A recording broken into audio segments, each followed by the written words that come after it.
तो सब आपको ये स्ट्रेटेजी बताएंगे कि किस तरीके से आप टीसीएस एनक्यूटी क्रैक कर सकते हो, लेकिन उस स्ट्रेटेजी को फॉलो करके सिर्फ आपका टीसीएस निंजा में ही सिलेक्शन होगा।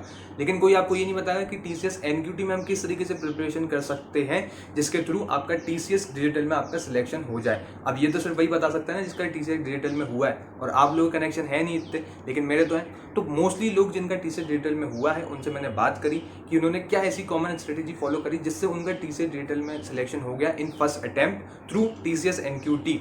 ठीक, तो वही कॉमन स्ट्रेटेजी हम आज की वीडियो में डिस्कस करेंगे। और ये जो वीडियो है उस पर मेरे को इतना भरोसा है कि मैं आपको गारंटी के साथ कह सकता हूं कि ये स्ट्रेटेजी अगर आपने फॉलो करी तो आपको टीसीएस डिजिटल का सिलेक्शन हो जाएगा। ठीक है, तो वीडियो में शुरू से लेकर अंत तक बने रहना, और यदि आप चैनल पर नए हो चैनल को सब्सक्राइब कर देना। ठीक, तो स्टार्ट करते हैं आज की वीडियो।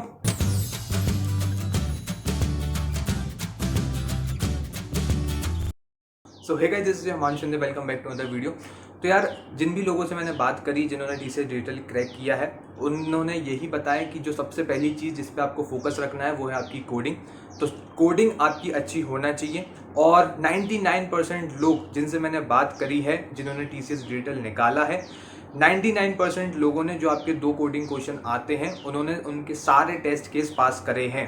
ठीक है, तो अगर आपको टीसीएस डिजिटल में जाना है तो आपको जो भी आपके कोडिंग क्वेश्चन आते हैं वो दोनों के दोनों आपको क्लियर करना पड़ेंगे। सारे टेस्ट केस आपके पास होना चाहिए, तभी आप एक सोच सकते हो कि आपका टीसीएस डिजिटल में होगा। और 99% लोग जिनसे मैंने बात करी है उन्होंने सारे के सारे टेस्ट केस पास करे हैं, दोनों ही कोडिंग क्वेश्चन के। तो टीसीएस डिजिटल में जाने की आप सोच रहे हो तो आपकी कोडिंग स्ट्रांग होना चाहिए, और आपको जितने भी आपके टेस्ट केस आए हैं वो आपको क्लियर करना पड़ेंगे। अब ये तो मैंने आपको बता दिया। अब आप में से बहुत सारे लोग ये सोच रहे होंगे कि भैया ये तो ठीक है, हमें दोनों कोडिंग क्वेश्चन सॉल्व करना पड़ेंगे, लेकिन किस तरीके के कोडिंग क्वेश्चन आएंगे? तो यार, ये मैं अपनी पहली वीडियोस में भी बता चुका हूँ कि आपको एरे और स्ट्रिंग के क्वेश्चन ही मोस्टली मिलेंगे, और अगर थोड़ा सा टफ आया पेपर तो आपको डायनेमिक प्रोग्रामिंग के क्वेश्चन मिल जाएंगे। ठीक है, तो आपको अपना जो मेन फोकस है वो इन्हीं पे रखना है, एरे और स्ट्रिंग डेटा स्ट्रक्चर पे और डायनेमिक प्रोग्रामिंग पे। तो मोस्टली क्वेश्चन आपके इसी में से आते हैं। मोस्टली हर बार यही क्वेश्चन पूछे जाते हैं, एरे, स्ट्रिंग या फिर डायनेमिक प्रोग्रामिंग के। तो अगर आपको कोडिंग क्वेश्चन दोनों ही क्लियर करना है तो इन चीज़ पे फोकस रखना, तो आपका टीसीएस डिजिटल में सिलेक्शन के चांसेस बढ़ जाएंगे, क्योंकि ये कोडिंग क्वेश्चन पे आपका बहुत ज़्यादा मैटर करता है आपका रिजल्ट। ठीक है, तो कोडिंग क्वेश्चन तो आपको दोनों ही करना पड़ेंगे, तभी आप सोच सकते हो कि आपका टीसीएस डिजिटल में हो पाएगा। और ये मैंने आपको बता दिया कि आपको कहाँ से क्वेश्चन मिल सकते हैं। ठीक, तो जब हमने कोडिंग की बात कर ली है, अब आती है यार आपकी न्यूमेरिकल एबिलिटी और रीजनिंग। तो देखो, अब यहाँ पे सबकी स्ट्रेटेजी अलग रहती है, किसको क्या टफ लगता है, किसको कौन सा सिंपल लगता है। 60% लोग जिनसे मैंने बात करी, जैसे कि जिन्होंने टीसीएस डिजिटल क्रैक किया है, तो 60% लोगों ने ये कहा कि हमने कोडिंग के बाद में न्यूमेरिकल एबिलिटी पे फोकस किया अपना, और 40% लोगों ने कहा कि हमने रीजनिंग पे फोकस रखा। अब आप पे डिपेंड करता है कि आपको न्यूमेरिकल थोड़ा सा टफ लगता है या फिर रीजनिंग थोड़ी सी टफ लगती है। मैं अपने पर्सनल एक्सपीरियंस से ही बोल सकता हूँ कि भाई टीसीएस एनक्यूटी में आपकी जो न्यूमेरिकल एबिलिटी है वो थोड़ी सी टफ आती है।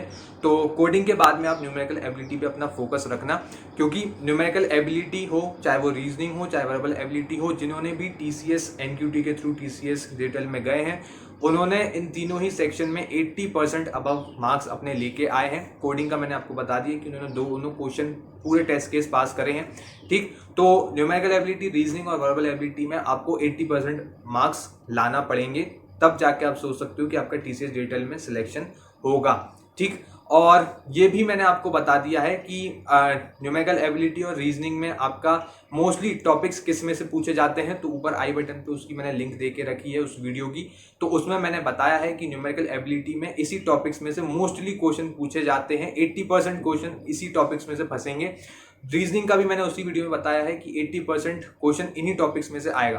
तो ये टॉपिक्स भी अगर आप कर लेते हो तो आपके 80% मार्क्स तो आ ही जाएंगे। अगर आपको दूसरे टॉपिक्स करना है तो आप बिल्कुल कर सकते हो, लेकिन मेन फोकस आपको सबसे पहले इन्हीं टॉपिक्स पे करना है। उसके बाद में आपको अगर दूसरे टॉपिक्स करना है तो आप बिल्कुल कर सकते हो, लेकिन इन टॉपिक्स को तो आपको जरूर ही करना है।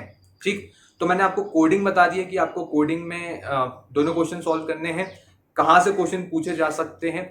रीजनिंग और न्यूमेरिकल एबिलिटी का मैंने आपको पहले ही बता दिया है कि ऊपर आई बटन पे उसकी लिंक दे के रखी, या फिर आप चैनल पे जाके भी देख सकते हो, क्रैक टीसीएस एनक्यूटी इन 8 डेज। तो उस वीडियो में मैंने बताया है कि न्यूमेरिकल एबिलिटी और रीजनिंग एबिलिटी में इस टॉपिक्स में से क्वेश्चन पूछे जाते हैं। वर्बल एबिलिटी जो है मोस्टली जिन्होंने टीसीएस डिजिटल क्रैक किया है उन्होंने सबसे आखिरी में किया है, ठीक, क्योंकि उसमें यार मोस्टली आपके पैसेज टाइप के क्वेश्चन आते हैं, तो उस पर ज़्यादा आपको इतना फोकस रखने की जरूरत नहीं है। अगर आप बाद में भी करोगे तो भी चल जाएगा। पैसेज आपको 8 से 10 पैसेज भी अगर आपने प्रैक्टिस कर ली तो भी काफ़ी है, ठीक। तो मेन फोकस आपको कोडिंग पे रखना है, न्यूमेरिकल एबिलिटी पे रखना है, रीजनिंग पे रखना है। उसके बाद में आप वर्बल एबिलिटी पे भी जा सकते हो। अगर आपको वर्बल एबिलिटी थोड़ी सी टफ लगती है तो आप न्यूमेरिकल एबिलिटी के बाद में वर्बल एबिलिटी और फिर रीजनिंग कर सकते हो। तो ये आप चेंज कर सकते हो, लेकिन कोडिंग आपको सबसे पहले करनी है, क्योंकि कोडिंग में हमें दोनों के दोनों क्वेश्चन सॉल्व करना पड़ेंगे और सारे टेस्ट केस पास करना पड़ेंगे। तो मेन फोकस हमको हमारी कोडिंग पे रखना है और यही आपकी स्ट्रेटेजी है जो मोस्टली टीसीएस डिजिटल जिन्होंने क्रैक किया है उन्होंने फॉलो करी है और इसके थ्रू वो टीसीएस डिजिटल में आज बैठे हैं, ठीक।